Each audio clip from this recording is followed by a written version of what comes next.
and also the online participants. So we have now the theme lecture, and we are really honored to have with us Professor Nilima Kshirsagar Madam to chair the session. Madam, are you there? Could you contact? Yeah, Madam is joining. So also we are really privileged to have with us Professor Nihar Biswas sir to chair the session. So may I invite Professor Nihar Biswas sir.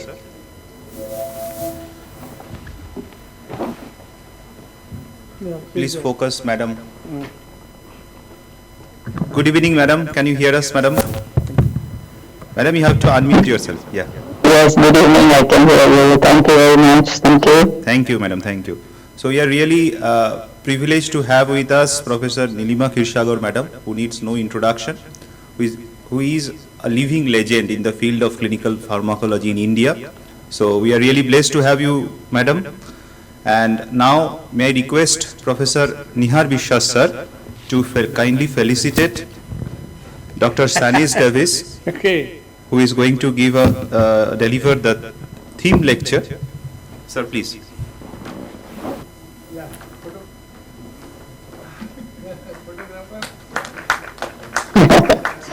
Congratulations. Thank you, ma'am. Congratulations. Yeah. This way? Photographer. Yeah, you see, madam? Just a second. Yeah. Yes. Thank you very much.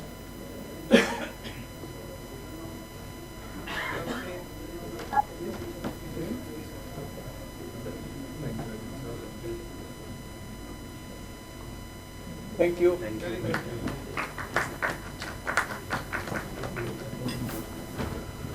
Now over to Professor Nilima Kshirsagar Madam and Professor Nihar Biswas sir.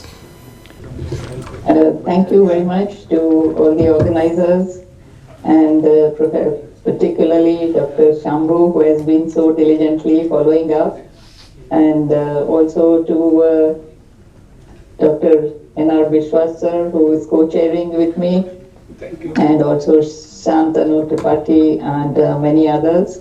It's a great pleasure to introduce here Dr. Sanis Davis, who has achieved many things in clinical pharmacology, and he is the president of the ISCR, and he is also the executive director at J&J right now, and he has immense experience, and he's a very erudite speaker, and most importantly, he has been associated with us in many ways, including for the SAC ACCP. And I must congratulate the organizers for inviting such fantastic speakers for this conference. And I hand over now to Dr. Biswas to take the proceeding forward. And also the organizers must be specially congratulated for providing us this opportunity to contact online. And thank you very much for all this opportunity. Over to you, Biswas. Yeah, thank you, ma'am. Thank you.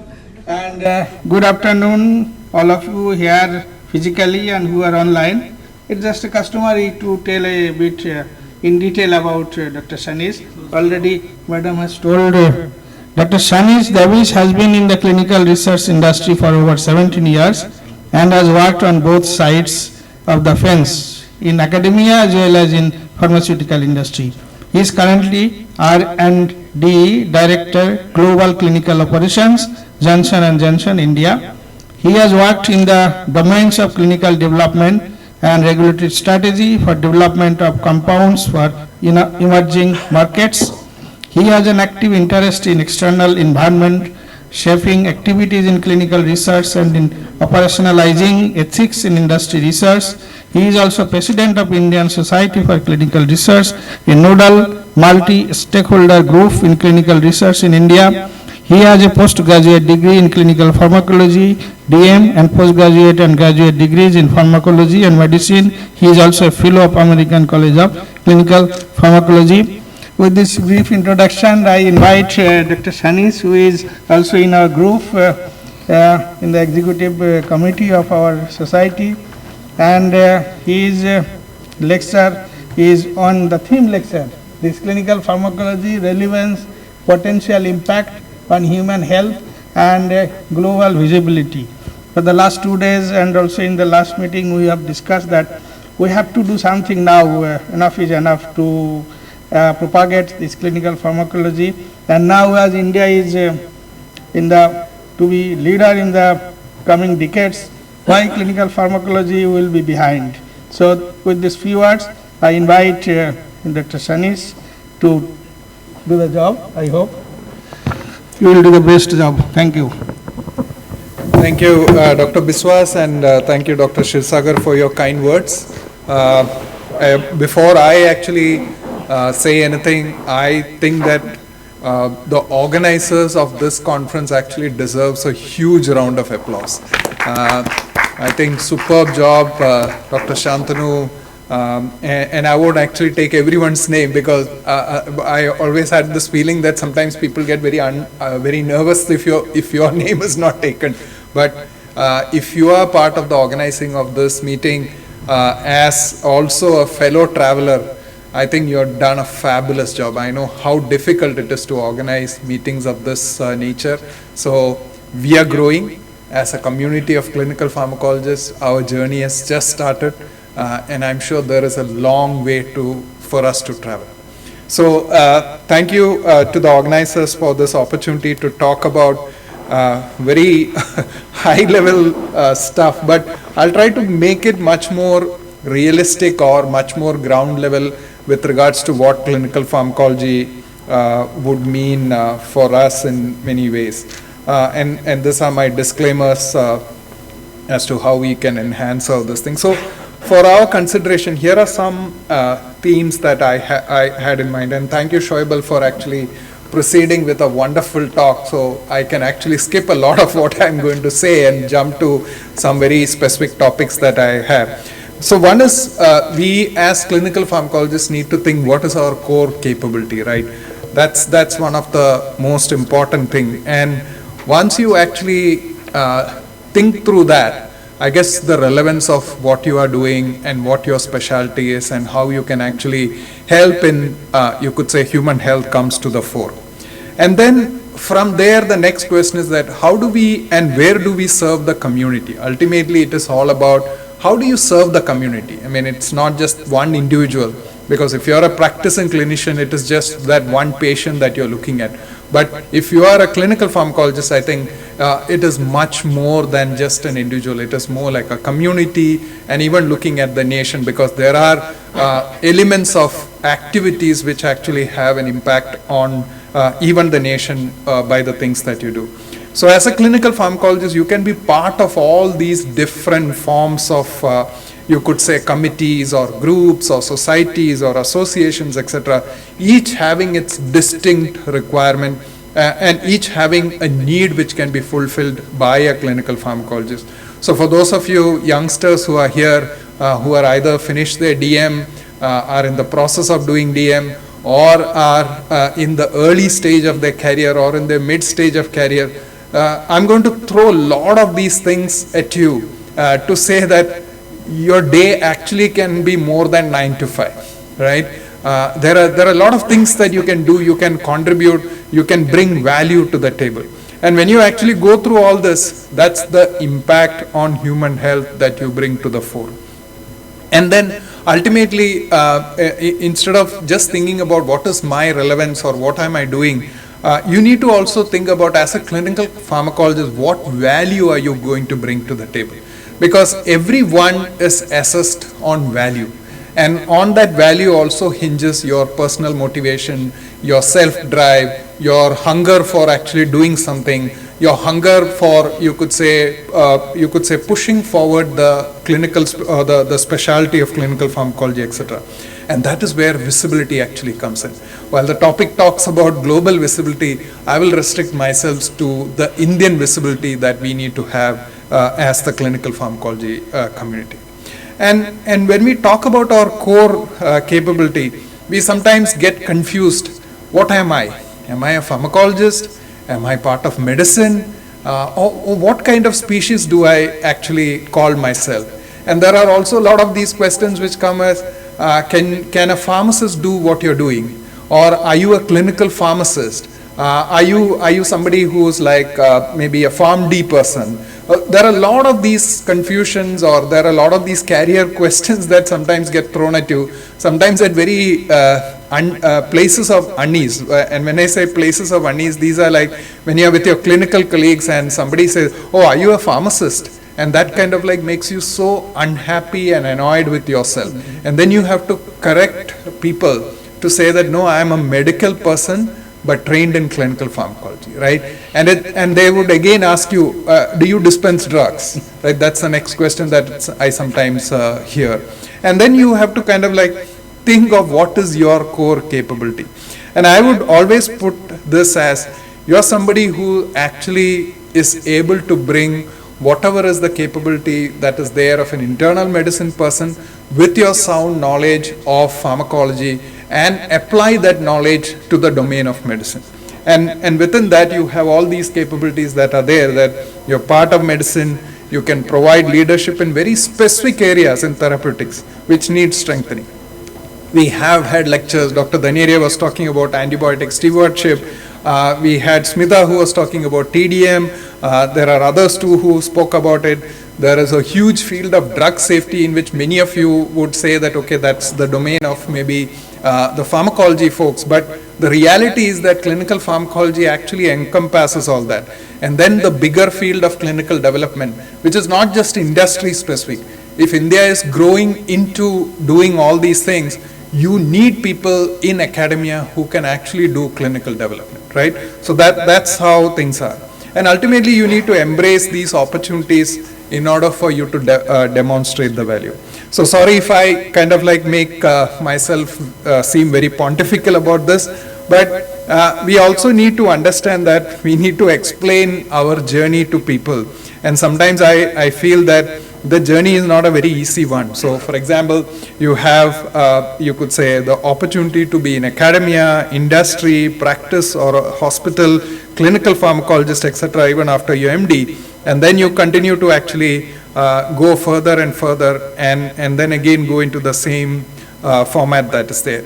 And then somebody might ask you, what is the difference between an MD person doing these activities and a DM clinical pharmacologist doing this activity? And that's where I think you need to bring in your differentiation, the value of your education and training, and say that, okay, what is the differentiation that I bring? So bringing that, you could say maybe a little bit more specific. As a medical professional, we came into this profession with the intent to actually provide patient care. I don't think many of us, unless you are born in a very rich environment, many of us actually come from modest means, right? As students, as you could say our parents, our community, etc. We come from places with modest means. And we always came into medicine just because we wanted to serve patients, right? And we liked only life sciences. We wanted to also have a good quality of life, and also esteem, fame, and all these things, which is all very valid. But like every profession, motivations of many of us might be different. Many of us might have actually come into pharmacology because of sheer chance, or because we thought that this is the pathway that might be better than clinical medicine. Whatever pathway it was, we need to embrace that pathway. And my personal journey itself was that I had a lot of challenges embracing that pathway for the first 15 years of my career within clinical pharmacology, right? To sometimes have that conviction that, okay, this is the right pathway. You need to have mentors, you need to have people who have gone before you. You need to kind of like follow that path and believe in yourself that this is the pathway that you would want to follow. So to embrace the role of the clinical pharmacologist, probably half the journey covered. Sometimes many of us struggle with that thought process, that am I in the right path, or am I kind of like not in the, you could say, the way that I should actually develop my own career. And you have to realize that you're part of a member of a healthcare team in a hospital or a college. And once you start embracing that role, that you are part of a healthcare team, then the relevance of or the relevance of your degree or the relevance of your training, as well as sometimes your own relevance, will actually come to the fore. And then you have to work in order to move from providing relevance to actually delivering or demonstrating the value to the healthcare system. So that's my brief about, you could say, relevance. And now coming to where and how do we serve the patients, the community, and the nation. And like I initially pointed out in my first slide, there are a plethora of roles that can be taken by a clinical pharmacologist. Shoaib has actually talked, you could say, extensively about many of them. I will only concentrate on those which I have, you could say, direct connect with on a day-to-day basis. And these are the last 4 things about which I'm going to talk about.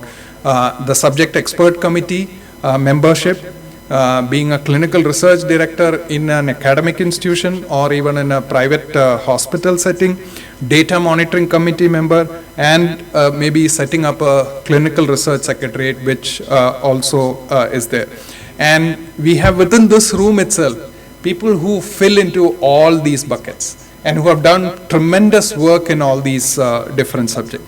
But I want to actually kind of, you could say, provoke you a bit, kind of like make you, for many of you who are working in institutions of national importance or people who are working in institutions where you can contribute more, I want to provoke you today, and I want to stand myself, you could say, at that crossroad and say that, sirs, you can do more.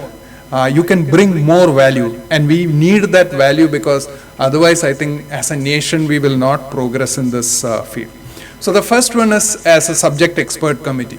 So this is a requirement within clinical development in India, that every company who either has a study, a clinical trial, whether it is phase 1 or whether it is phase 4, or they have a new compound which they are kind of like getting a approval, has to go through a subject expert committee. It is also true that sometimes some of the academic studies which might have a drug which is interventional in nature, there is an opportunity for it to have some marketing tangible for that, also has to go through this subject expert committee. And subject expert committee members are currently only restricted to national, state government institutions, right? That's the moot point. Now, if that is true, the clinical pharmacologists in these institutions have a big role to play in this one, right? And one of that is that you are, as a clinical pharmacologist, you are a core member of the review team within the SCC. And I wouldn't want to, Dr. Hota is here, who actually comes on several SCCs, and he is one of the more enlightened folks, as I would say. And the reason for that is because many members on SCC have no experience at all doing even a normal observational trial. But the kind of pronouncements that they make in these committee meetings make you really wonder that what are they trying to kind of like make. And it is a big loss for the country, right? It's not just a loss for the country, it's a loss for even patients, right? Many patients actually benefit from being part of clinical trial. And I'm not just saying about oncology or immunology or some of these rare diseases, but even normal ones. I mean, being a participant, actually there is some benefit to the patient and not just the company who does these kind of studies. So the person has to be a key member who brings forth the knowledge of regulatory science, clinical pharmacology, and medicine. Now, this is where I think clinical pharmacologists have that unique ability to actually have leadership role in a subject expert committee, to kind of like tell people that, okay, why is it necessary to do this in a particular way? Why do you think that if you do it in this particular way, it can lead to any risk or any benefit for the patient, etc. And the first thing that I would actually request my esteemed clinical pharmacology colleagues who are from government institution, please raise your hand to get included in the CDSU SCC list. Oftentimes, many of the good people are sidelined. And it's a very sad thing, because it sometimes kind of like questions the whole process that is followed. But I would honestly request my esteemed clinical pharmacologist colleagues, please do raise your hand to be part of, you could say, the SCC, this thing. We need good people, because otherwise the discussion goes in different direction. We need informed experts rather than yes people who just kind of like are part of the crowd or says yes. It's also a great learning opportunity for somebody who's in a mid-level or even at the junior level in your career, that you can learn a lot of things by being part of the subject expert committee. You also know about the changing landscape of drug discovery and development. It could be things like which you would actually immediately be able to kind of like translate in, say for example, in your postgraduate training and education for your students, or even for DM trainees, etc. It's a great opportunity to actually bring about. Discussions about newer study designs, newer endpoints, all of these are things that you would do on a daily basis, right? So what is required of somebody who comes on an expert committee? You need to, of course, devote time, because sometimes these meetings, as Dr. Hota will remember, is going to be very, very long. I mean, the day can be very long. It can start at 11 o'clock and sometimes it doesn't even end at, you could say, in the 16th. So you have to devote time. You have to have a general understanding of regulatory science. This is not rocket science. You can read documents and you can actually test your own hypothesis in sometimes these meetings, because you learn when you actually talk about these things. So you also need to kind of like start thinking about how to review these packages. Phase 1 data, when you have phase 2 data, we will not have a lot of preclinical data kind of studies which will come, which means that we don't have too many phase 1, etc. So all these are studies where phase 3, phase 2 are being done. So you are kind of like reviewing it. There are places like going to the TGA website or the EMA website, which gives beautiful examples of clinical pharmacology packages being reviewed. That's all that we need to, you could say, follow or replicate here. Deciding if the drug has any potential to behave differently in Indian population. There's a unique thing which a clinical pharmacologist is probably the only person who can take that decision, right? And that's a question which has to be asked by the SEC. Ability to review data to kind of like see for the risk benefit, etc. So I'll skip this one because this thing. The second is, if you want to do, or if you want to develop your clinical trial site, or if you want people who actually would be interested in doing clinical trial, one way is to actually, you could say, set up clinical research institutions in your hospital. Apart from all the things that are there, I'll concentrate on these 3 or 4 things which I feel will happen. Pharmaceutical industry studies is a great way to actually get ideas to do your own research.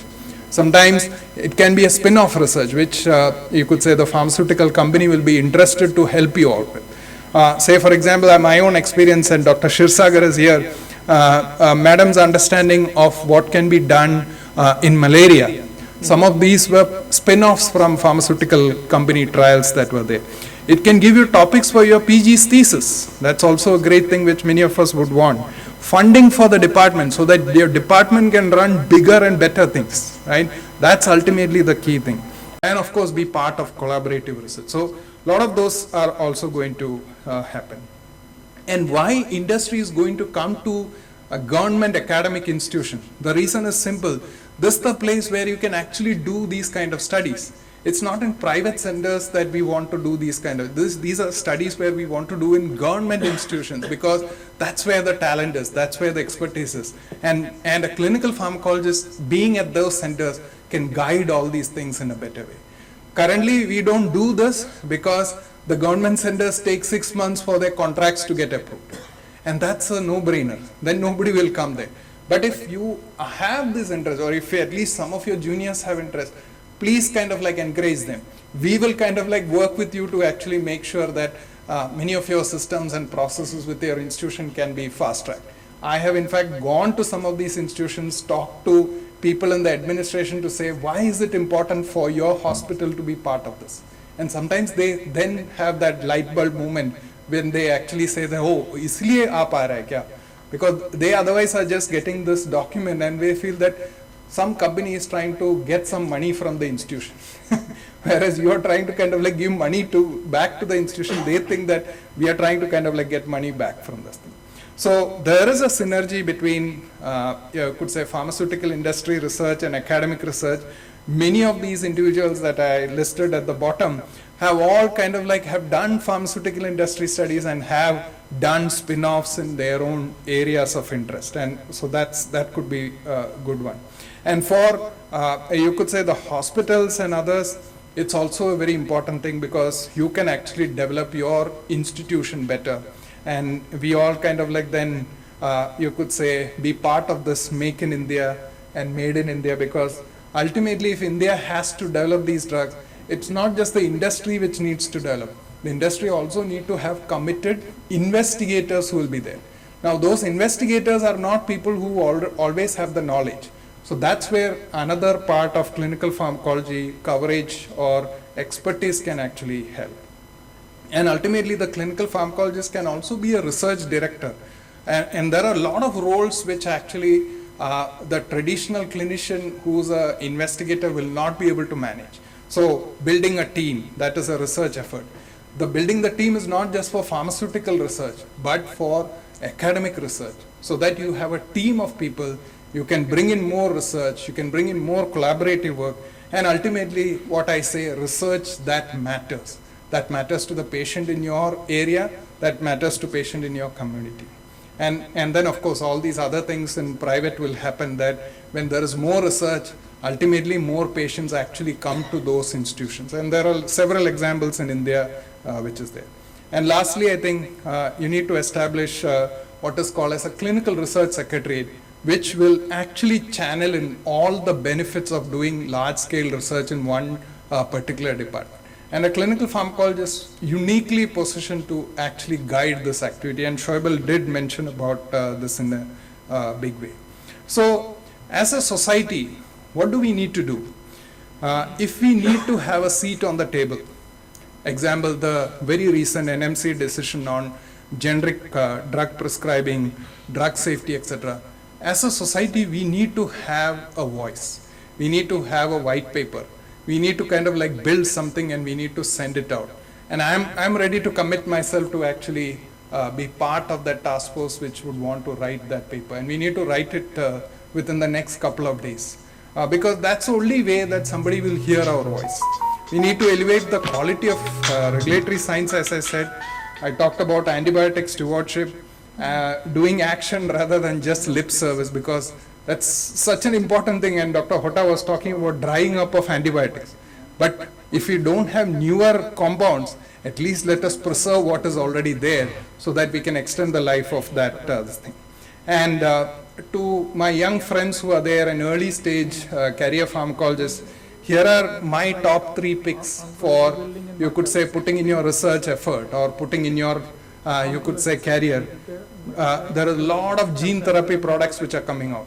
India is itself doing a lot of gene therapy study. We don't know the long-term safety of any of these things. This is a great area for somebody to actually concentrate in. Rare diseases. There is a lot of investment, a lot of excitement at the government level to push through rare diseases. But many of these drugs, if they are going to be manufactured in India, would require a lot of significant handholding. A lot of good clinical pharmacologists who can actually do these early phase studies for these compounds. And then geriatric clinical pharmacology. Within the next 10-15 years, India will go into the China way, where we'll have more of people who are in the mid ages and later ages. We need geriatric pharmacology as a big specialty for managing many of these. So these are some of my thoughts. And I would end by saying that as a role of as being a teacher or a mentor to DM trainees, advise you also and sensitize them on some of these things which I actually talk about, which are not those often topics like regulatory science, translational medicine, how to review preclinical data, clinical pharmacology data, statistics and data analysis. And at least whenever you get an opportunity, expose them to industry in a good way, for ideas, for thoughts, for newer things that are happening, because you don't want them to feel as if they are only being able to kind of like talk through in their curriculum. So with that, thank you for a patient listening, and happy to have questions.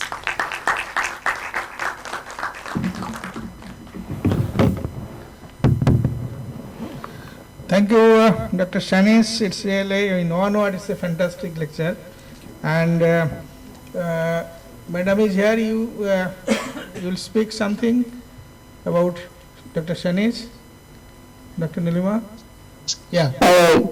Yes, thank you very much, Sanis, for putting it in a nutshell very, very nicely as to what clinical pharmacology is, and a very good message that you have given to the young clinical pharmacologists. And I'm sure all would have noted these, and particularly interesting are the combination of internal medicine and pharmacology with application of this to real life. I would also say that it's very important for academic institutions to, as he correctly said, to have an advocacy for this at various levels. And we have the next touch. There is Sanis and all the youngsters who are there. And I'm sure that this kind of conference and the messages that have been given, it would be something that we can very much look forward to this discipline getting its due recognition and also being highlighted at various places. So I also look forward to this sort of white paper, and I'm sure, I think one of the important things which you mentioned is that we should closely interact and be part of the healthcare team, and that is something which is important. I just had a few days back one of the students who had called up and said that what kind of mentorship role, mentorship guidance that he wanted. And one of the things that I told him was that to interact with the clinical department and be able to collaborate with them very well. So thank you, Sanis, for all that wonderful presentation. And I'm sure Dr. Biswas will also have some comments to make. And I'm sure the students will have some questions. And thank you. Great, Sanis. All the best to you. Thank you, madam. Thank you. Thank you very much for your comment. From the audience, any important points to highlight? Or I really appreciate you have, particularly your lecture, and prior to yours is Dr. Shebal Mukherjee's lecture. It has absolutely clarified the landscape, and the direction has shown the pathway, how as clinical pharmacologists we should make our fresh journey. Okay, we have a long journey, but then time has come and the need of the hour is a little different. So we have to change our direction now. So thank you very much, Dr. Sanis, for showing us the path and the directions. Specifically what you have pointed out, that in just coming 4-5 days what we should do as a group, how we should respond to the most recent NMC directives. It's a difficult task, no doubt. And we have to be very balanced also, because we can be also misunderstood.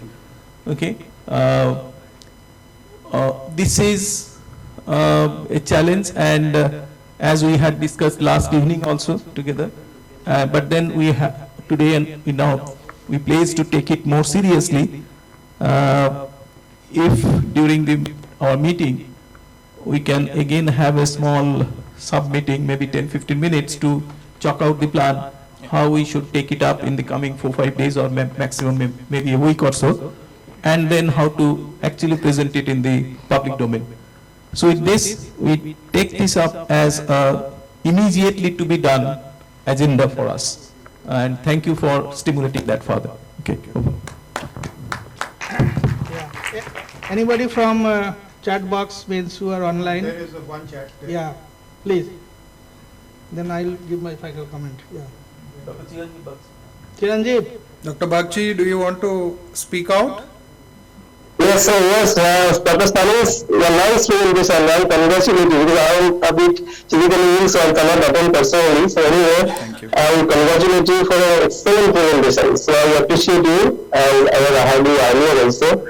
So it's a eye-opening for the new investigators as well as the existing investigators as well as the upcoming students of clinical pharmacology. And for your kind information, what I am telling you that with the blessings of Dr. Tripathi, who has set an example there at our department, I am also active as a phase 1, phase 2 clinical trial principal investigator, and my fellow colleague HOD, he is also active as a principal investigator in a number of clinical trials. We have developed a clinical trial site, active clinical trial site at our department, and we are working on the new molecular entities, and we are working as a team. We have developed a team with the help of also blessings and guidance of Dr. Tripathi, who has taught us how to develop a team. So we are working in this direction. So thank you very much. We want to collaborate with you. And we are here also in academic institutions. We have many patients who have developed that collaborations with the clinical counterparts. We have an excellent ambience.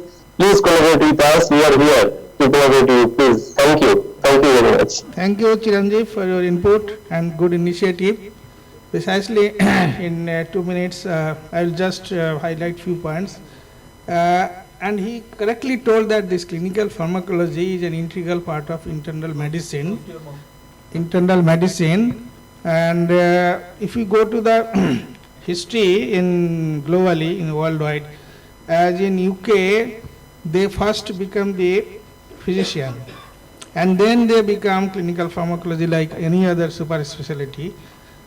That's very, and we are by and large, as British are left, we are following their methodology here also in India, but in USA it is different.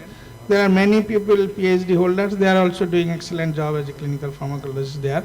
But here, after MD and DM, this question sometimes comes that what is the extra? Because if you have another degrees, naturally you are more informative, you are more knowledgeable, and you have to show that, and you have to make yourself indispensable.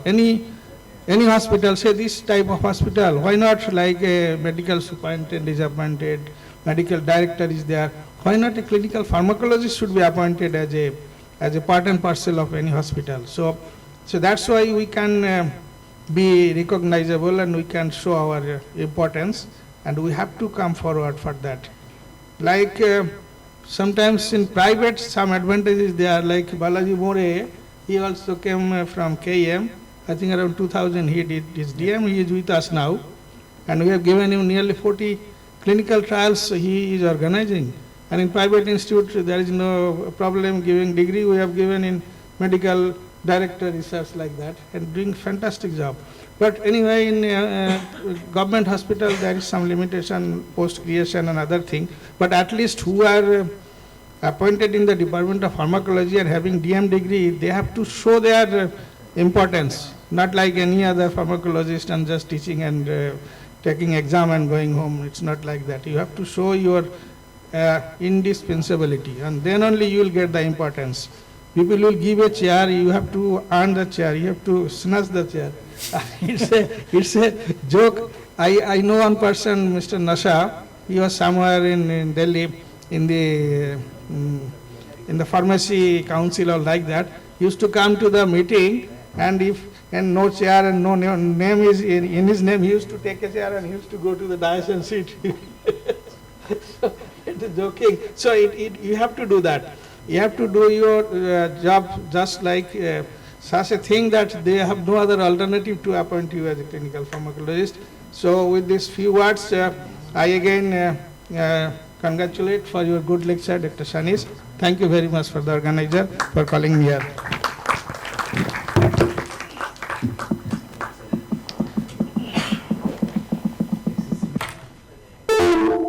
Now we are moving towards the next session, the invited lecture 1. And to chair the session, may I invite Dr. Arunava Biswas. Dr. Arunava Biswas is now currently Associate Professor at Kuch Bihar Medical College. Please. Very good afternoon to all. With continuation with today's program, the next session invited lecture is on biosimilar development, challenges and its solutions in India. We all know that drug development itself is a very tough issue, and among them, development of biosimilar agents is especially area that we need to really know, and what is the current status of such development of molecule, and what are the challenges that we are currently facing, and is there any solutions to those challenges or not. Our speaker Dr. Subhadeep Sinha is going to present on this topic. So without wasting any more time, I will request Dr. Subhadeep Sinha to come off the dais and start his presentation. Thank you very much, Professor Biswas, Professor Shantanu Tripathi, Professor Shoaib, Dr. Sanis, Professor Hota, all the seniors and my colleagues. I am the only non-clinical pharmacologist here, so bear with me if there is anything not clinical pharmacology here.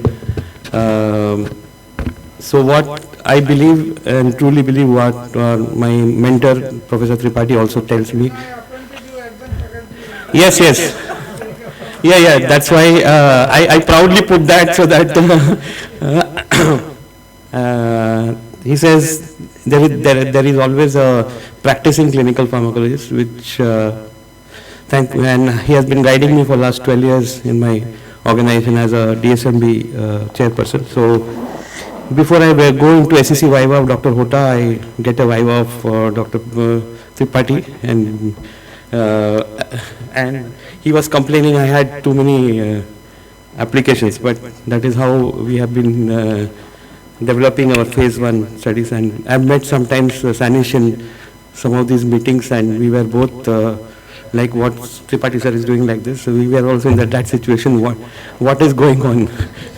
I remember precisely Dr. Hota's this PAND comment, that was, why is PAND being given to everybody? It has become like a paracetamol of today, which is very true. It's one of our concomitant drugs was PAND. It was my study. And it was truly, and we kind of then reprimanded our CRO to change their procedures, not to give. It's become a habit. And these SEC meetings are not just for it is a lot of educational. It's a lot of education. I have attended about 350 of them, and each time it looks like a Viva to me. And again, I'm standing in front of seniors, and I'm feeling just the same. So anyway, so here are some of the. I hope it changes. How to change this slide?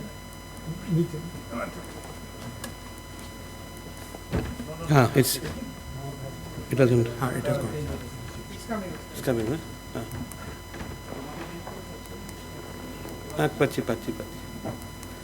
So there are 3 parts to the session. One is the biosimilars basics, challenges and solutions, and global versus India. So I have not restricted myself to India because India there is very little to speak about in terms of guidelines. There are very sketchy ones, especially in terms of clinical pharmacology. But a lot of our work is derived from the global guidelines. And first and second part is more directed towards the emerging clinical pharmacologists who are sitting on the back side. And and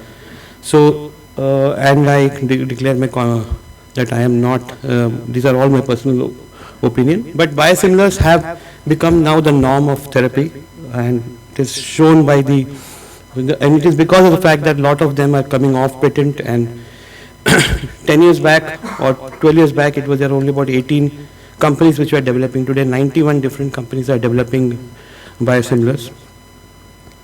And if you look at the next 10 years forecast, I think there are a few pointers that even after all the global development, Europe still holds the key, but there are other countries which are coming up. India is way behind. We are only doing 1% of biosimilars globally. So we have to, and as clinical pharmacologists, see, I often struggle in my department because a lot of us, the staff we get are less, one is non-medical, second is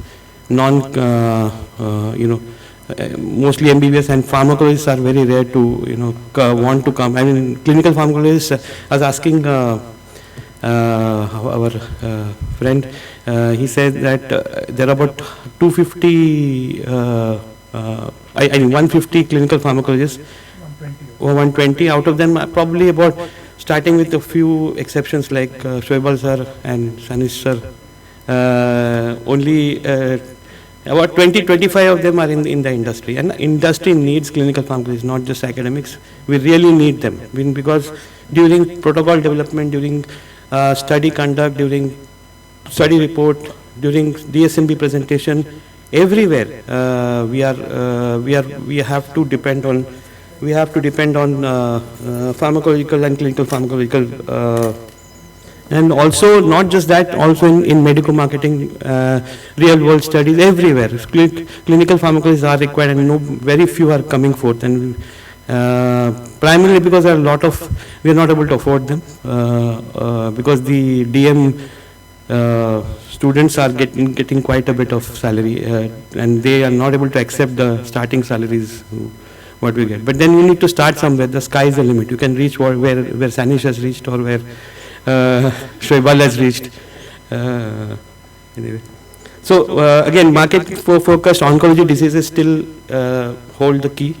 Monoclonal antibodies again hold the key. So these are the three top areas of research in biosimilars, and it has earlier insulins used to be the main thing, but today because monoclonal antibodies have been accepted more and more in the clinical practice, and it has become integral part of the regimens, obviously the biosimilar development will be on those areas. And as you know, all biological products are protein structures, and there are definitions which also define, it's not just definitions, which also define how the biosimilar will be developed in those regions. So for Europe, it is a version of the active product which is similar to the reference product in terms of quality, activity, safety, efficacy, based on comprehensive comparability exercise. So this is very important. There is a comparability exercise throughout the development of the biosimilars, whether it is when the CMC is getting developed, whether it is preclinical, whether it is clinical. But in biosimilar, the CMC is the clinical, because if the analytical similarity is not established in the right way as per the guidelines, no amount of preclinical or clinical is going to save the molecule. So, but in US, they acknowledge that there could be minor differences in clinically inactive components, and there are no clinically meaningful differences in terms of safety, purity, and potency. So what does India define? India define it as a mix and match of their quality, safety, efficacy, and there is a comparability. So basically India also saying the same message in terms of definition, in terms of, which also tells you how the development should be done. And biosimilars are reverse engineered from a reference innovator product, which is first characterized. Their critical quality attributes are defined, and then a unique cell line, then the biosimilar candidate is characterized, and then there is a comparability with reference product, and that's how you get a biosimilar candidate. This whole process takes about 5 years to 7.5 years on an average to come to a stage. Is almost like a new chemical entity to just come to the preclinical entity. And these are the step ladder approach, from analytical studies to animal studies, clinical, PK, PD, immunogenicity, and additional clinical studies. So this is the reverse pyramid. So for an innovator product, they are first developing the analytical method, so they don't have to compare it with any other product. So the bulk of development is in the clinical, whereas for a biosimilar, the analytical is the proof of concept, because the analytical has to be comparability has to be proper. Clinical studies are only bridging studies. They don't prove anything new. They just see that they are comparable or not. Whereas the analytical and then the preclinical are the ones which needs to be robust. So there is a totality of evidence at every stage, totality of evidence in terms of structure, function, non-clinical studies, human pharmacokinetics, dynamics, safety, clinical effectiveness, immunogenicity, and a very, very long REMS and pharmacovigilance cycle. There's a direct comparison against the authorized and licensed reference product. So this continuous comparability exercise goes on till the entire life cycle of the product, and it can fail at any point of time, and it can be withdrawn from any point of time. So biosimilar manufacturing is a highly risky proposition, and it requires a continuous activity. So there's an extensive structure and quality equivalence, preclinical equivalence, clinical pharmacokinetic equivalence, dynamic equivalence, phase and clinical trial, where there are equivalence studies, and immunogenicity is there through and through, from the preclinical to the phase 4 as well. The guidelines vary from country to country. So the analytical is primarily based on the protein structure, the amino acid sequence, the higher orders, then the biological activity based on the complement dependent cytotoxicity and other activities. Impurity profile also needs to be comparable and not, there is no margin of error, no margin of difference there. Stability has to be there, degradation profiles have to be proper. So there is a lot of, and even after all that, finished formulation can fail the product. The finished formulation where a rubber stopper can fail the product. So thereby it's just not creating the product but also the formulation which has to be spot on. Similarly, biological functions, as I mentioned, CDC, ADCC, target induced apoptosis, because most of these act by causing cell death, and those are all compared in terms of number of studies. So it's like a fingerprinting. You have to fingerprint in terms of the reference product and in terms of sequence, higher order structure, bioactivity, glycoforms, impurity profile. After 5 years of so much of work, then you can go into the clinical, preclinical. But then even after that, if that company decides there is a change in manufacturing process has to be done, again there are risks involved. So if there are minor changes which does not, just a method of characterization is changed, so not much has to be done, and limited physicochemical studies needs to be done. But if there are major changes, you need to redo the entire work, entire analytical characterization, and you have to start from the scratch one. So next is a non-clinical evaluation. Of late, European authorities and other authorities have lobbying to basically waive off the preclinical, because especially in case of immunogenicity, it does not give you the full idea, and it does not reflect at all whether the in patients also similar antibody activity will be seen. So therefore, at least one repeat dose toxicity study in 28 days in rodent species, and in India another non-rodent species study is required. As far as clinical studies are concerned, now this is like an ocean and an iceberg. So any of these biosimilar entities have multiple indications, whether it is cancers, multiple cancers, rheumatology, autoimmune diseases. You don't need to do all the studies in all the indications. So therefore, efficacy and safety in only one indication, the most sensitive indication, which has best placebo-adjusted response rate. Certain pharmacokinetic studies in healthy volunteers and patients, pharmacodynamic studies, and limited immunogenicity in one indication. But this is only the tip of the iceberg, because it is believed that every biosimilar is a new product, and therefore new indications you may want to justify by what is known as extrapolation of indications, by saying that they are same mechanism of action, same receptor, but even there they may not agree. You may have to do additional clinical trials on these. And in the US there are specific requirements on interchangeability, where you cannot automatically switch from an innovator to a biosimilar in terms of prescription. You have to prove the interchangeability studies, and then as it gets prescribed, new immunogenicity, new safety data, new risks get identified, very, very peculiar probably to that of the biosimilar, not seen in reference product, and that also needs a long characterization throughout the life cycle. And you can obviously not predict hypersensitivity and immune response to your product. So it's a long-standing game and a very limited data. Actually, more than even generics, more than chemical entities, biological entities, the amount of data that comes out, clinical data that comes out, safety data that comes out after the marketing of the product, when it goes into the market. So therefore, post-approval studies are very, very important. And here, real-world evidence studies need to be factored in. Lot of, although biological innovators do a lot of real-world studies, but biosimilar companies do not. And thereby, these real-world evidence studies are very, very necessary now that needs to be factored in. So again, in clinical comparability exercise, you have a phase 1 study, or not really a phase 1 study, it's more of a comparative bioavailability, comparative pharmacokinetic studies. Then you have comparative clinical phase 3 studies on the most sensitive indication, and a long phase 4 study. No phase 2 dose finding studies because there is no, doses are already understood, so there is no need for a phase 2 study, therefore.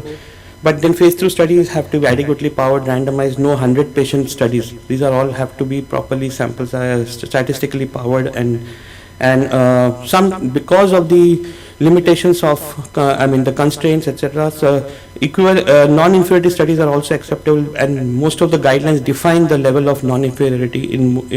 In fact, country to country it varies, from 5% to 15%. In Africa, there is a stand. From the margin varies significantly. Reference product, again, country to country it varies. Some of them require you to use the innovator reference, and innovator reference also could be different in Europe and the US. So you may end up doing a 3-arm study, and in certain countries they want the local first approved product as the innovator, as the reference, and also the innovator reference. So it becomes multi 3-4-arm studies also. We have done a 4-arm study in Argentina, if I remember very clearly. Because the product which is approved in Argentina for a colorectal cancer product was not the innovator product, but a biosimilar product. So we had to take that as a standard, and then the innovator also had two further, one in Europe and one was with a slightly different specifications. Oh my God. So a lot to do. Phase 1. So there is a PK endpoints. These subjects have large intra and intra-subject variability, and so the standard 90% confidence interval 80 to 125 range. Again, as I was saying, there could be a 3-arm study. US and EU could have different reference. Large sample sizes are required. Most of them are, you need to do both single dose and multiple dose comparative parallel arm studies. Because most of these drugs are given for a long period. So it is not a single dose which is given. Unlike, say, for example, a drug like tenecteplase, only one dose during myocardial infarction over. But most of these drugs are for chronic diseases. So you need to have steady state PK studies also to be factored in, and endpoints should also have pharmacodynamic endpoints only if they are defined. In certain cases, like I have just mentioned those names, they are it is known that this drug will act at that receptor, CD20 molecule or VEGF, and it is very well characterized that with the usage of a drug the levels will decrease, but it is not so in most of the, PD is only necessary when there is a well characterized PPD endpoint. And combined PK-PD studies are done, often it is combined even with the patient phase 3 study. Study design are usually parallel because long half-lives and usage of, and there is an anti-drug antibodies immunogenicity, and thereby and there is a single dose, multiple dose studies, both are required. Route of administration should be one most sensitive to show the differences between the biosimilar and the innovator, often subcutaneous route and and the extravascular routes, because this is where you will get a potential pharmacokinetic differences. Dose selection, most sensitive dose needs to be selected. Often what we do in phase 1 studies are the lower dosages, which are able to detect the differences more than the therapeutic dosages. Give an example, bevacizumab, a very popularly used biosimilar. The therapeutic doses are somewhere between 5 to 10 milligram per kg, but for pharmacokinetics phase 1 studies we use 1 milligram per kg, and that is where you get the best comparability. Study population, healthy subjects most of the time, but patients in case the drug is too toxic to be done in healthy subjects, and thereby PK in patients are done in those cases. Study design, usually the parallel design, because most of the drugs have long half-life and an immunogenic response. So if you do a crossover, these same antibodies can cause changes in pharmacokinetics and pharmacodynamics.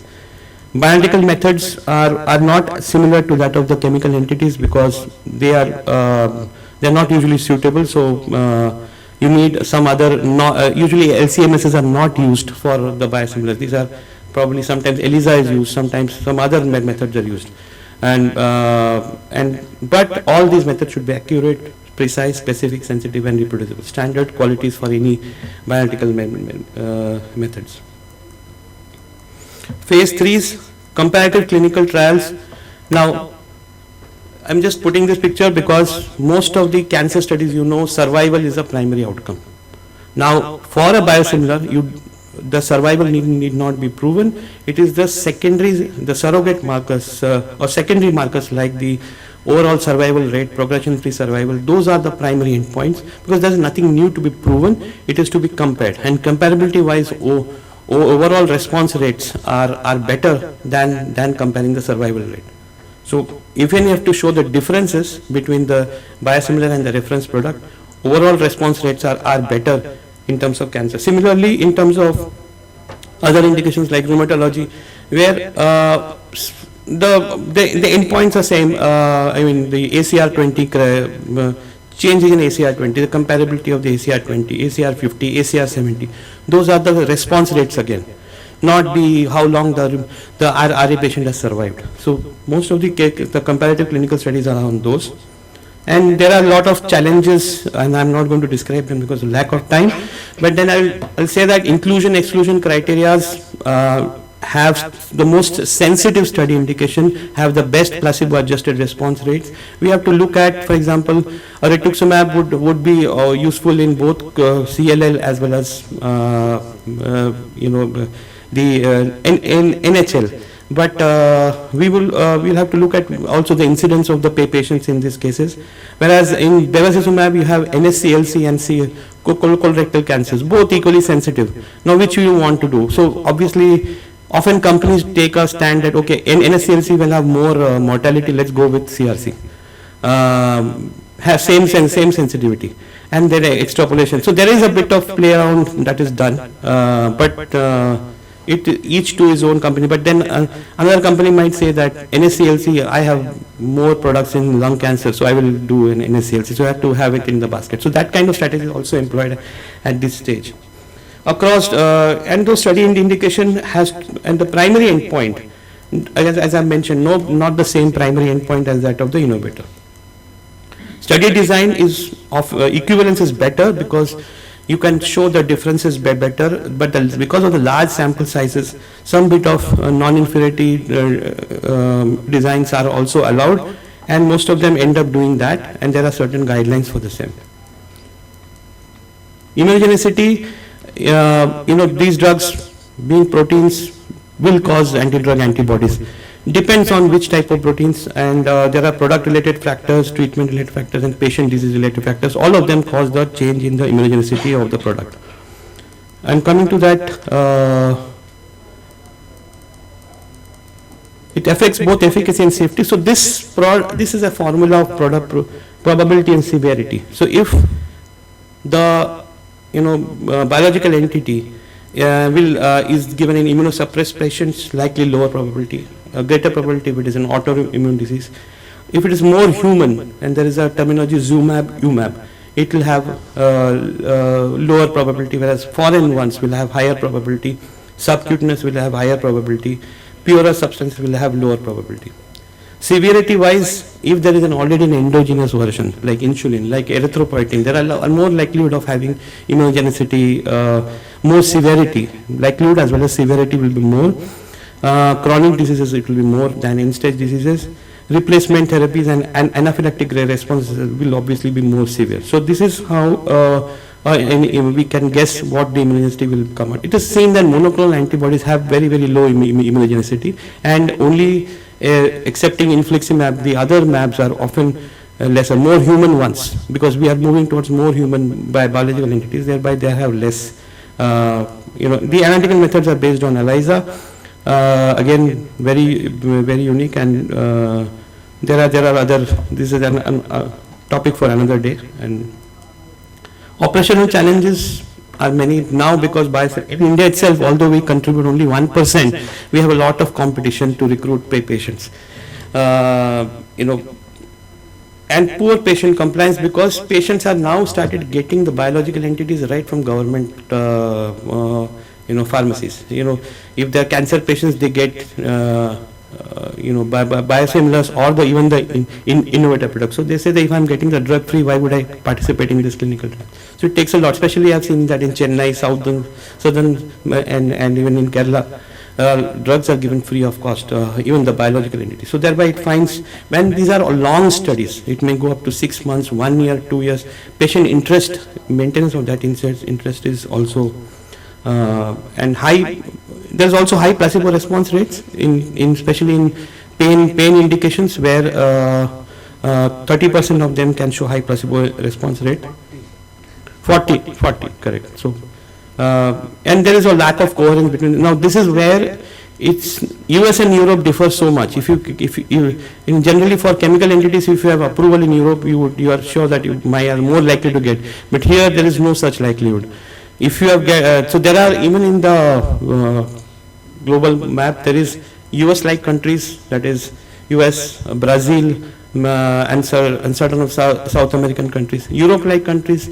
In the same South America, Mexico is more Europe-like country. So you have that there is a lack of coherence between guidelines, and India is somewhere between. There are a lot of operational challenges. Ethical committees are very less experienced, and clinical trial, again, SECs, he was highlighting SECs. Most of the, sorry to say, but they don't have experience with biosimilar or even biological products. So to get proper guidance, it becomes difficult. We go to the SECs for guidance. We really go to the SECs for guidance, and that is where we don't get it. We end up scratching our heads. What should we do next? And then there are standard of care evolving, which is evolving. And for example, I just saw in case of rituximab way back in 2014. CHOP was the standard of care. Now CVP, mini CHOP, it has changed. Whether that data will be relevant for this regimen, we don't know. So then again we need to do further studies. So there are certain operational challenges, and patients and physicians are not educated. In 2023 itself, Joe Biden signed a education bill for the patients and the physicians, especially for biosimilars, and which is a landmark after what they had Affordable Care Act. So that again helps. And post-approval studies, you have to do both post-approval efficacy studies and post-approval safety studies. And in India, post-authorization studies, you have a mix of, we need at least 200 subjects, so as to have a total of 300 subjects on the test drugs. That is the formula. But that formula should not be employed. I think we need more data on India. Biosimilar data in India is very scant. Safety studies in India, you have long non-interventional studies which needs to be done. What in India, what we do is active PMS, very ill-defined. We don't understand what active PMS means. The PMS, who is active here? So we need to define properly how many patients have to be done, what type of studies need to be done, whether ethics committee permissions are required for this active PMS, whether DCJ approvals is required for active PMS. So there is some bit of ambiguity. So in terms of the post-op. So there is the last point was an interchangeability. Interchangeability is a very specific guideline where it says that the risk in terms of safety or diminished efficacy of alternating or switching between the innovator product and the reference product is not greater than risk of using only the reference product without such alteration. So if you are able to prove this, that means a lot of safety needs to be proven even after the approval. The approval only gives you a biological approval, but switching studies are required between the innovator and the biosimilar. Where it is called the reference to test switching and test to reference switching, and even that in the test will have, the innovator will have two types of products. One is European reference, one is the American reference. So test to test switching and reference product will also have two kinds of products. So reference to reference switching. So a lot of switching studies need to be shown, and then is alternating, meaning that test to reference and reference to test. So if the prescriber has to write your biosimilar in place of the innovator over a period of 6 cycles, three are innovator, fourth one is biosimilar. You need to have this proof of that this switching did not lead to any change in safety, did not lead to change in, the pharmacokinetic parameters had not changed. So there are crossover designs that are available. So in summary, in clinical development, the biosimilar clinical studies are mandatory if regulation across, in all regulations across all countries. Phase 1 and phase 3 studies are required, no phase 2 studies are required. Phase 4 studies, long phase 4 studies, efficacy studies, safety studies are necessary. Immunogenicity is there across the clinical life cycle. There are indications which needs to be chosen very carefully during the phase 3 studies. Interchangeability is a specific US FDA definition, but it helps everywhere.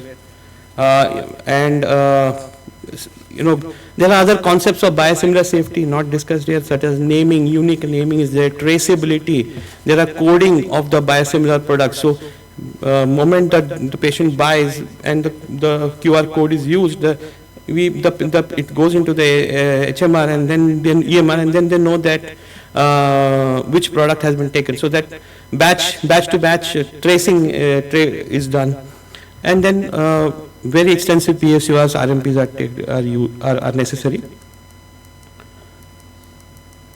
In terms of US, again I have mentioned all of it. There is a 510A and 510K. 510A is the innovator path and the 510K is the biosimilar path. Most of these companies do go with a biosimilar path, but even a biosimilar company can go with the innovator path and not claim any biosimilarity. Instead, it can say it's a new product, new biological product.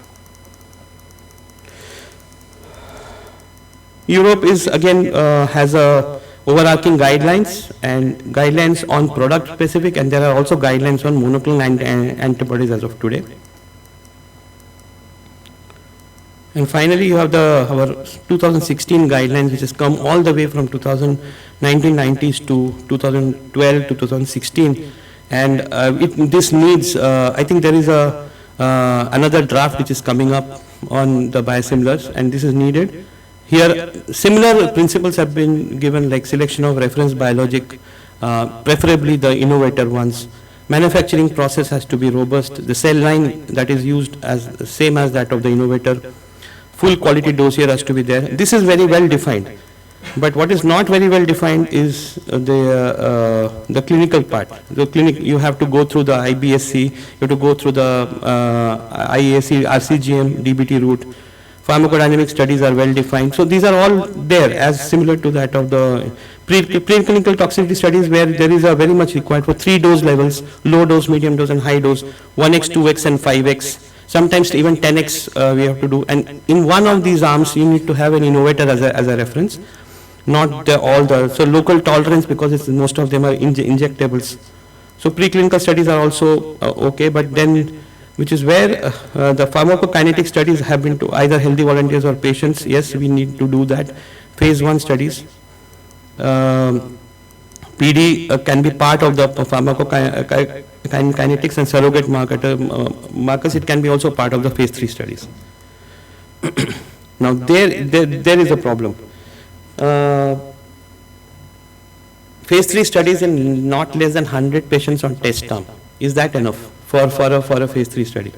And that is what is often done. And everybody uses this loophole: 2:1, 3:1. And you have 100 patients in test arm, 50 patients on reference arm, 20, 30 patients on reference arm. So this needs to be looked at, and this is not needs revision. So again, there is an extrapolation criteria which is same as that of which is used in Europe. Same mechanism of action, same receptors, scientific justification have given. One indication, it is already proven. And disease profile includes chronicity, life-threatening status. All this needs to be explained. There is a lot of pharmacovigilance plan needs to be given, and phase 4 study. This is important because this is good, but this is also not well defined. Now it says that primary endpoint could be safety, secondary endpoint is efficacy. Why secondary endpoint should be efficacy? It should be the primary endpoint. Immunogenicity, so phase 4 is again 200 evaluable patients compared to historical data of the reference biology. So it's a non-comparative study, fine. But again, safety and most of, if you look at the applications of biosimilar phase 4, people take the approval, they don't do the studies. That is a fact. And if they, if you do the studies, they don't submit the. So how many of, as an SSMR, you would see that you won't find many CSRs, clinical study reports being reviewed of the phase 4. This needs to be implemented. Because we are saying that because we have to submit this data also to the other countries where they want our review done in your home country. And that is where this needs to be seriously looked at. And I'm not talking about vaccines, I'm only talking about the biologicals. I think their thank you slide has come, and thank you very much. This was actually my last slide. I hope you got an idea of why biosimilars are important, and it is, India has probably about 50 odd biosimilars being marketed in India, and by about 10 odd companies. Similar proportion like an NCs, there are only about 10 odd companies which are doing NCs. So more companies need to come up, and there are about India's, so for example, we have gone to about 30 countries. Now the thank you has come. We have gone to about 30 countries, but then the entire 200 countries are there to be explored. Most of these populations, especially in the emerging market, need our biosimilars because we can give them the most cost-effective biosimilars for making them their healthcare affordable. Dr. Melvin, sorry I forgot your name. Thank you, Thank you. Dr. Subhadeep. You have really done a great job. It is a very broad topic, and presenting in a very nutshell is, I think, you need a big applaud. Pick one or two questions from the audience. Anyone want to ask anything? Definitely pertaining to the regulators. Although I am not a direct part of the regulator, I am an invited member. Thing is, this active PMS, what you mentioned, they want detailed investigation regarding the safety part. Efficacy is already there, that is why they got the marketing permission. So DCGI does not care about the efficacy. And regulators really focus more on the safety. So after approval, the more important point becomes the safety. So they are very particular. I will give the example of favipiravir. They initially, when they got approval in 2020, the hype was that it is a wonder drug, only drug, immediate approval, emergency use approval. So fine, they got it. Then we insisted you must provide an active PMS and at least 1,000 patient data. And there was an interim data submission which was showing some superiority over the placebo or other treatments. But when they submitted the whole data, there was no difference, only the symptom relief of about 6 to 8 hours. That means 1.5 days. That means as good as placebo, there is no benefit. So that happens. So people are buying like anything. And one more thing, that 1600 milligram twice daily for fast day, then 800 milligram BD. I asked the company, because my student is there, Monica, in Glenmark, why you are going for a loading dose? Well, sir, viral load is there, so we'll reduce. Well, do you have any proof? No, sir, it is developed in Japan by Fuji. So they have used this dose, so we will use. Well, what is the scientific rationale? Please explain to me. They didn't conduct even the PK study in India. Because the hype was so much that we are desperate to have a drug. So whatever was available. In Ramdev Baba also sold more drug than any other company. Coronil. Everybody used it in rural areas. So that is how endemic or pandemic make them rich. That should not be the idea. Coming to active PMS, sir, yes, the mention is there. Yeah. But probably description of how to do, what are the methodologies, whether, again, the problem is when we go to some of these government centers say, no, we have to take ethics committee. But nowhere it is written, it is required ethics committee. Any study to be conducted in patients require ethical approval. Correct. So I would, it would be ideal if all these are clearly defined, like whether do you need to seek the CDSU permission for that? CDSU I didn't has see already that. given you permission. No, for active PMS, again you have to apply or not. If they have given authorization that active PMS is needed, that's it. You have to submit the report only. No, but the point, what happens, sir, if you have to register it in CTRI, they want a CDSO approval. They will not register if you don't have a That CTRI. letter has sent 1000% data. Has They to be don't, that is submitted. where we struggle between them. They don't register. They said you get a proper approval of this study. This study is not approved. You have to do that, instruction is there. I think tomorrow Dr. Pradhan is coming, so Yeah. you can get clarification. Okay, he will be online. So I have a couple of quick comments. First, in this kind of a mixed audience, many times we take things for granted that it must be whatever I am saying that. Is there anybody in this thing, what he in the, I think in the first couple of slides he has mentioned about CMC, the full form. What is full form of CMC? So that's why being a teacher. Okay. CMC is chemistry, manufacturing, controls. Okay. Now here lies, it's important. You are talking of biologics, biosimilars, you are talking of chemistry. Why? One question to you. Not to. The second is about, again, reference to the NMC's thing of generic prescribing and biosimilars. So think about, again, Dr. Sanis has given us the task, so you have to think about this. How to prescribe a biosimilar when the government is asking for generic. Thank you very much. Thank you. I have a couple of quick questions, very simple questions Sir. that I wanted to ask just for clarity. So, as we go into the future, we'll have a lot of RNA therapeutics coming in, I suppose. Yes. Will the same guidelines work for RNA? No, you have to be more specific and more specific, right? Yeah. So, You have to change. I think one thing for the regulators to do is to begin to work on how to approve RNA. Quota sir is on target.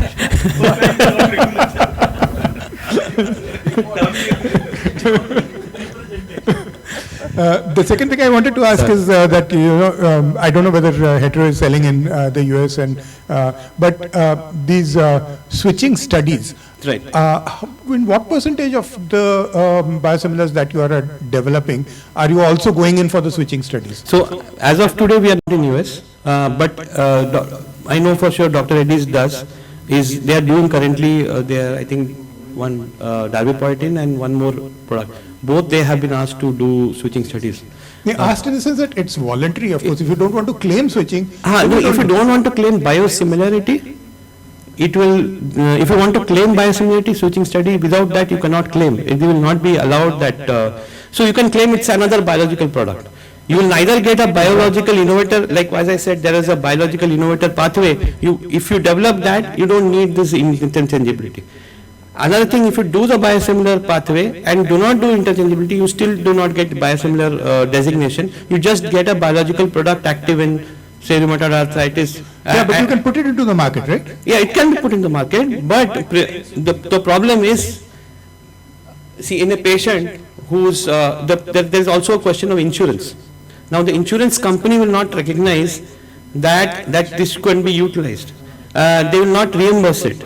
So, a patient, imagine a patient of a cancer, of a, say, a breast cancer who needs 8 cycles, and he cannot afford, she cannot afford, say, the Herceptin.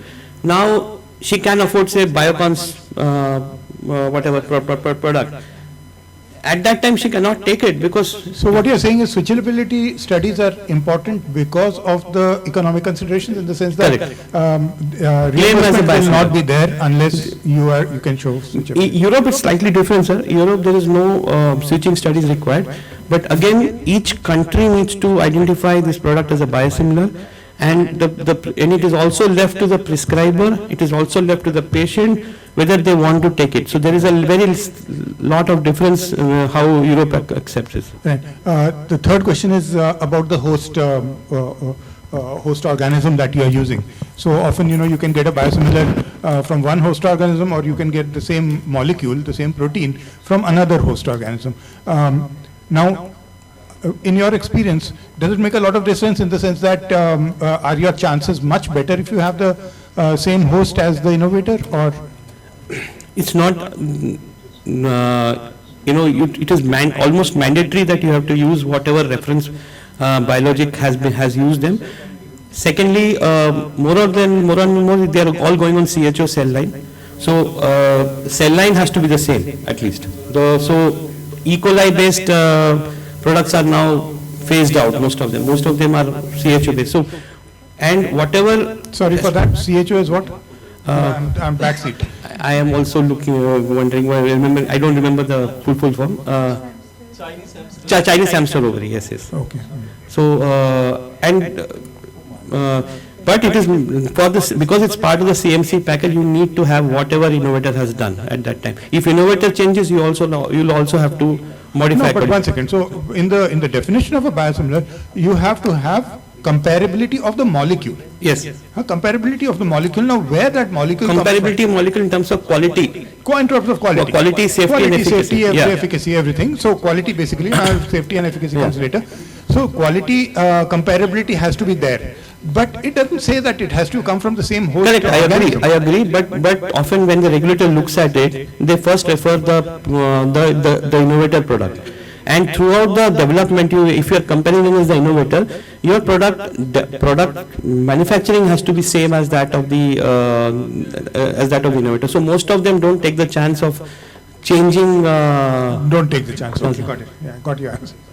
Coming back to your last sentence about that manufacturing will be the same. How can you vouch really in every subsequent batches the manufacturing will be exactly the same? No, and how that is going to be overseen by the regulator? That is not done. There is a concept of residual uncertainty. So there will be always some bit of uncertainty in terms of the product, as well as batch to batch variations have to be also within a certain.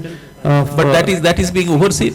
Yeah. You have to submit the batch to batch variation record all the time. You have to continuously submit till you get the, because it does not end there. Even after post translational modifications and scale up modifications are also to be submitted. And that's not only unique for biosimilars, also important for biologics. All biologics. Yes, of course. Yeah, so when you change manufacturing location, what are the requirements from a regulatory angle?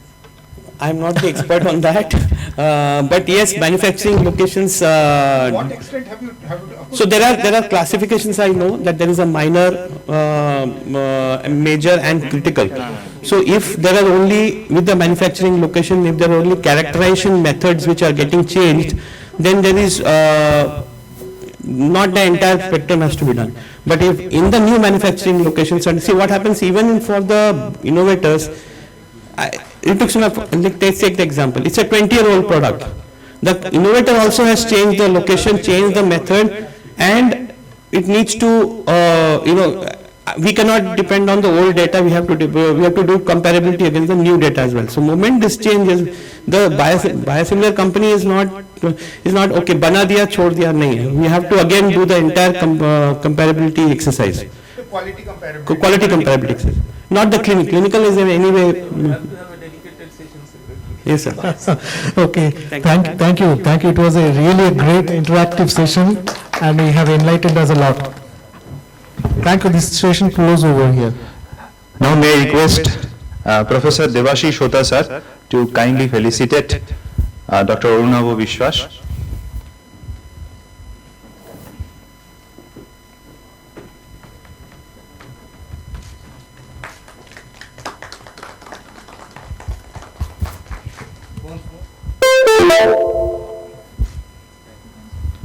Also may I request sir to felicitate Dr. Subhadeep Sinha.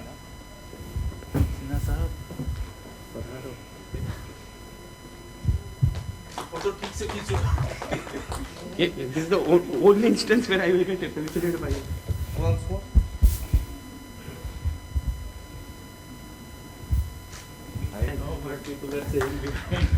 Thank you sir, thank you.